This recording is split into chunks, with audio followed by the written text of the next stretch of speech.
Hi guys, this is Akmal Khan and welcome to our new video. आज के इस video में हम आपका इंपॉर्टेंट टॉपिक कवर करने वाले हैं, वो है आपका कॉर्पोरेट वेल। ये हमारे कंपनी लॉ का लेक्चर नंबर 17 है। इससे पहले 16 लेक्चर 16 टॉपिक्स हमने ऑलरेडी कवर कर लिए हुए हैं। लगभग आपका कंपनी लॉ कंप्लीट हो चुका है। अगर आपने वीडियो नहीं देखा है तो मैं लिंक डिस्क्रिप्शन बॉक्स में डाल दूंगा, वहाँ से जाकर आप वीडियो देख सकते हैं।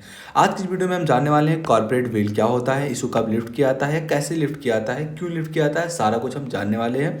तो सबसे पहले जानते हैं वेल ये क्या होता है।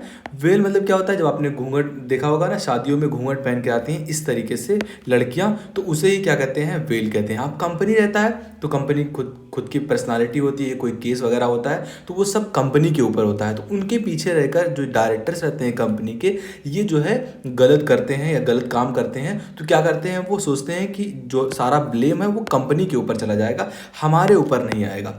तो ये जो डायरेक्टर्स रहते हैं इस तरीके से फ्रॉड करते हैं। लेकिन अब कोर्ट ने क्या कर दिया हुआ है कि अगर कोई भी ऐसा करेगा तो वो घूंघट के पीछे जो भी चेहरा है उसको उठा दिया जाएगा एंड जो है उसको पनिश किया जाएगा, फिर या फिर उसके ऊपर केस होगा, वो कंपनी के ऊपर केस नहीं होगा। इसे ही कहते हैं बेसिकली कॉर्पोरेट वेल। अब आइए जानते हैं इसके जो है क्या डिफिनेशंस हैं जो कि लिखे गए हैं एग्जाम में। आप कैसे लिखेंगे, तो वेयर फ्रॉडेंट जो आपका फ्रॉड होता है या फिर डिसऑनेस्ट किया जाता है is made of legal entity, कोई लीगल एंटिटी के द्वारा या फिर कोई इंडिविजुअल के द्वारा किया जाता है। कोई भी फ्रॉड या फिर डिसऑनेस्ट तो जो है वो शेल्टर नहीं कर सकता उसके पीछे, वो कॉर्पोरेट पर्सनालिटी के पीछे वो जो है छुप नहीं सकता है।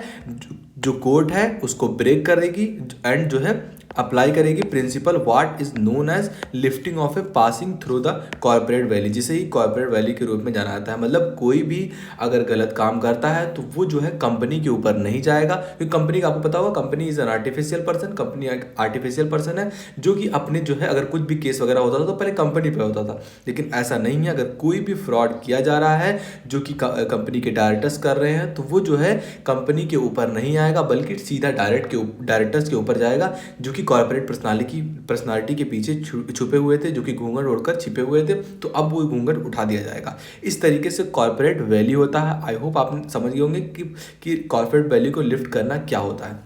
तो अब सबसे इंपॉर्टेंट आपका है कि कब कब इसको लिफ्ट किया जाता है। तो इसके 7 जो है सरकमस्टेंसेस होते हैं कि 7 कारणों से इसको जो है लिफ्ट किया सकता है। सबसे पहला क्या है, जब कंपनी जो है, कंपनी के जो एम्प्लॉयज़ रहते हैं, कंपनी के जो प्रमोटर्स रहते हैं, ये क्या करते हैं, कमीशन और फ्रॉड में शामिल होते हैं, कमीशन के फ्रॉड में शामिल होते हैं, या फिर उस चीज़ को इम्प्रॉपर कंडक्ट कराते हैं, तब आपका कॉर्पोरेट वेल उठाया जाता है। वैसे लिखा भी गया है यहाँ पर, when where the corporate veil has been used for commission of fraud और improper conduct के लिए होता है, तब जो है corporate veil को उठाया जाता है एंड जो डायरेक्टर्स रहते हैं उनको पनिश किया जाता है। एंड सेकेंड नंबर का है when corporate facade is really only an agency in इंस्टॉलमेंटली, जो आपका जो कंपनी होता है ये बस एजेंसी के रूप में होता है, तब भी जो है कॉर्पोरेट वेल को उठाया जाता है एंड इनको सजा मिलता है। एंड थर्ड नंबर का है where the doctrine conflict with public policy, कि मतलब जो कोई भी काम किया जाता है वो पब्लिक पॉलिसी के अगेंस्ट है, तब इनको सजा मिलता है।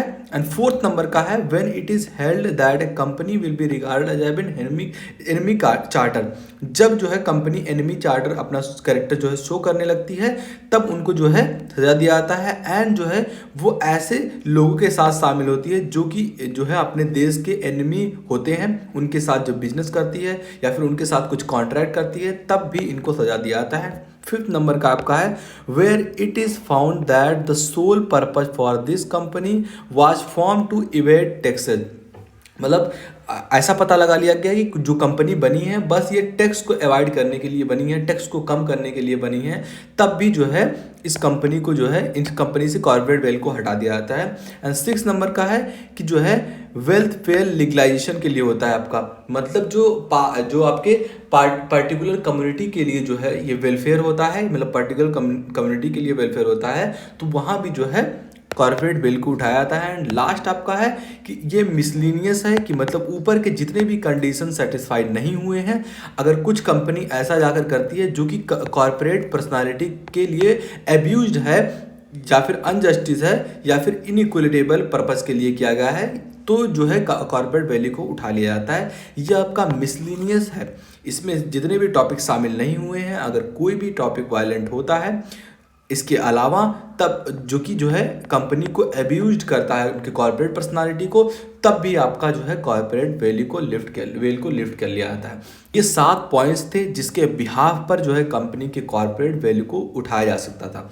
तो इस तरीके से हमने समझा कि कॉर्पोरेट वैल्यू क्या होता है, इसको कैसे लिफ्ट किया जाता है। आई होप आपको समझ में आया होगा। कहीं भी थोड़ा भी डाउट हो तो let me know in comment box में। मिलते हैं आपसे वीडियो